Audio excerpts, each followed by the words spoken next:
Guys, this is James from TeaDB bringing you another Inbetweenisode. So today I am having some ripe per request. So this is a ripe that was sent to me by Toby and Emilio from one of their, they sent me some samples from one of their boxes. It is, I believe Toby is calling this the Date Fragrance Ripe. It comes actually in a brick form. I don't have the whole brick. But I think if I recall correctly, it sells for something like 1,200 to 1,300 NTD, which is Taiwan currency. So that comes out to around $40, I think. So it's not the cheapest ripe you could get. It's certainly not what I would consider an extremely expensive tea or anything like that either. So I believe this tea has been Taiwan stored. We have steep number 2 and 3. Out in front of me, so you can see it's brewing up this really vivid crimson red color. And I'm going to take a smell of these leaves right here.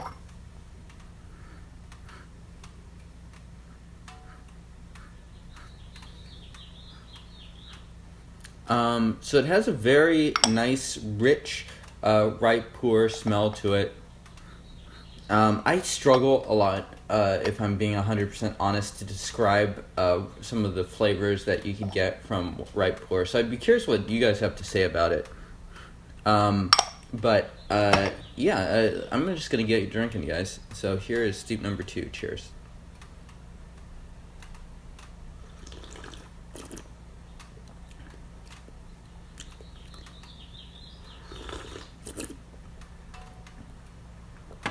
So it's very soft, extremely soft, even for a ripe tea.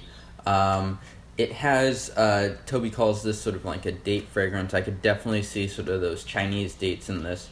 You can get some of those notes in the 7581 recipe that's fairly famous. I wouldn't say this is exactly the same, but they both can have that sort of like characteristic date note to it.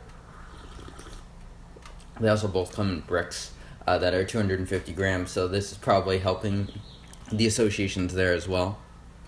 I would say it's not super complex yet. It has a good richness to the broth. It doesn't have, and so this is stored in Taiwan, so Taiwan, of course, is can be a fairly humid place to store tea. Depends a lot on how it is executed. This one does not taste at all like a wet stored ripe pu'erh, and that's not necessarily a pro or a con. I like my fair amount of wet stored or traditionally stored ripe pu'erh, but this is definitely not in that category. I'm gonna make another infusion while we go. Looking at the thing, looking at the wet leaves, there are some larger stems and stuff like that in this tea. So this is definitely not your sort of buddy, tippy ripe pu'erh that hits super fast. So this tea might be a little bit more robust to push it a little bit more than those teas, I would say. Those teas you tend to need to hold back, at least until those initial 3 or 4 infusions go, and then you kind of have to really push it. This is the opposite, so you'd expect this to brew a little bit more evenly.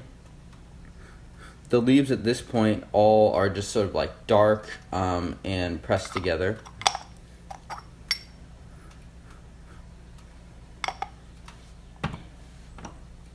Cheers, guys.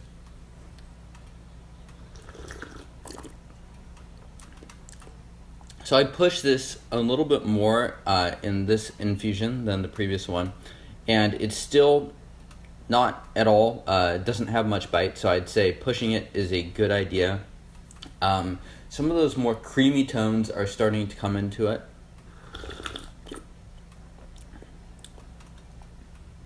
Yeah, so some of those like sort of creamy vanilla. It has a light syrup texture to it, not nearly as much as other teas could get. But some of that, for instance, the big green tree I had that had sort of like this cough syrup, medicine type texture to it. This does not have that at all. And here is the last infusion.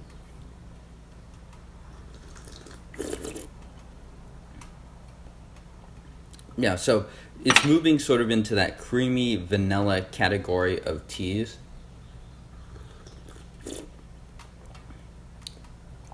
Maybe some grains as well, some fermented grains. And yeah, I'd say it's overall fairly smooth, pretty easy to drink, right pour overall. And I'd say it's reasonable value for the price. That's something that's 13 years old and has been aged pretty cleanly, and offers a pretty decent experience, I'd say, overall. Yeah, so that just about concludes this episode. Thank you to Emilio and Toby for providing this tea. And I will see the rest of y'all next time.